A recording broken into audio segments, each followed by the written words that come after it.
U.S. equities a little changed right now as we hear Treasury Secretary Steven Mnuchin say that maybe money might be coming out of the aid programs. Let's talk about what that means for the market, maybe bonds as well. JD Gardner is the founder and managing member at Aptus Capital Advisors. JD, we've watched the Treasury market kind of steadily sell off now for about 3 months. Since August, we've got this trend of higher yields. What in your mind needs to happen from a policy standpoint for that to continue? I think the market has been anticipating stimulus. There's a couple things that are competing right now. We thought for sure stimulus was coming, and now we've got gridlocked Washington. You've got positive vaccine news, and it looks like stimulus is less likely based on those things. But then on the other hand, you've got COVID increasing, obviously some uncertainty with the election and things like that. So I think what happens to the yield curve is going to be incredibly important for investors moving forward.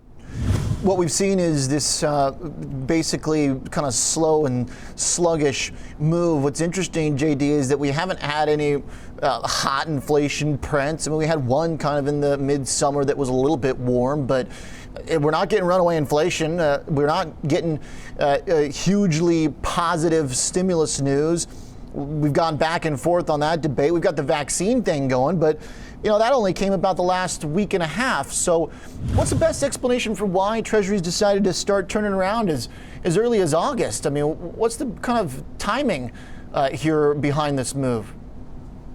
I think probably the more important question from looking at the yield curve from an investor standpoint is just the relative opportunity set right now. Even if we saw rates, I think the 10-year popped to 97 basis points, and I think it's back down to 83 basis points or so. So we saw a nice rise and then it dropped. But either way, if you think about it, investors, the relative opportunity set, no matter what you want to argue about bonds, about equities valuations, investors are stuck with a 10-year paying 83 basis points. The relative opportunity set, as expensive as stocks may appear, it's more attractive than what investors are getting right now from fixed income, especially as it's consistent, repeatable income. It's just not there for investors. At what point do you think that competition could actually be a decent case for owning bonds? We do have a market here that is shifting in a way where buying the dip hasn't worked in the NASDAQ for about 2.5 months. So if some of that appeal fades a little bit, at what point do bonds become interesting as part of a portfolio? Do we need to get past 1%, 1.2? If nobody wants to buy these things for yield, could this move quickly if we really do get a vaccine distributed? I'm not sure. You brought up an interesting point. I do think that in the equity markets, there's some discrepancy from a valuation standpoint, obviously between large cap and small cap. There are areas of the market that look more attractive, but really what all of this discussion really points to, or really gets down to, is most investors today that have been able to rely on the return of their portfolios coming from capital appreciation from both stocks and bonds, decent income from bonds. Now, if you've got investors that rely on income in their portfolios, they're forced into a total return mindset rather than, you just can't go get a conservative 5 or 6% yield right now.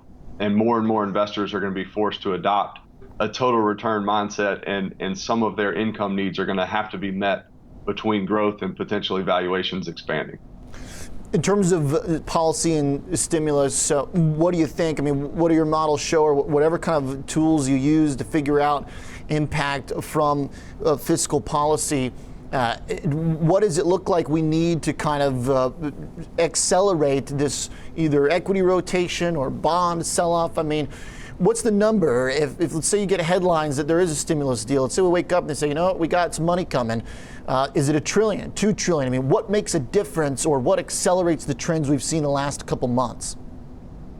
Yeah, I think we don't have the number's going to be big. We know that if stimulus comes through. Now, looking at what we're looking at is December 26th, really. There's a few, obviously we've been anticipating, or we believe the markets have been anticipating stimulus.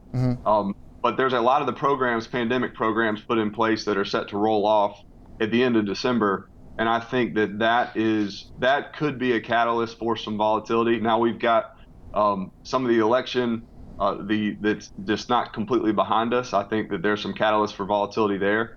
But the stimulus, the market is anticipating stimulus. There's some things keeping stimulus from being announced. Mentioned vaccine, gridlock in Washington. But the big thing is, are these pandemic programs that we think have truly propped up a lot of both the consumer and the economy in a few ways, are those going to be set to roll off completely or be extended? I think that's a big thing the markets need to know. It seems we're kind of testing that this morning. Are you surprised to see that markets seem to be very unenthused about any of this? I mean, the headlines were hitting last night about Mnuchin saying, hey, these facilities need to be drawn down or returned if they're not going to get used. Jay Powell was quick to respond, said, no, we need to stand with the programs that we already have. I'm looking at bonds, 2 basis points, the NASDAQ, 2 basis points, dollar unchanged, Russell's doing nada. It's like everybody's asleep. Does this story not matter? I think it matters. It might not matter today, but it will. You have seen, like, Q3 earnings were great. We've seen some really positive economic news. Obviously, that coincides with some negative COVID news, the gridlock, all the things that we've mentioned. But I think that until the shoe really drops, we're not going to know.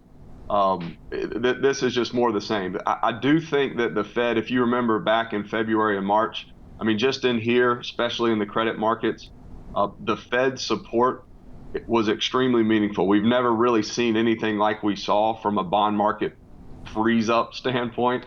But the Fed support since then and through obviously the stimulus, you've seen monetary and fiscal stimulus like we've never seen before. The market, in our opinion, I think the market is, the Fed's been pretty adamant that they are there to be as supportive as possible. And I think the market anticipates that. And with that type of backstop, I think it's going to take a lot for the market to get in a panic. Okay. JD, I like the message. Good one here this morning. Appreciate you joining us. JD Gardner, founder and managing member at Aptus Capital Advisors. Good thoughts here on the overnight story.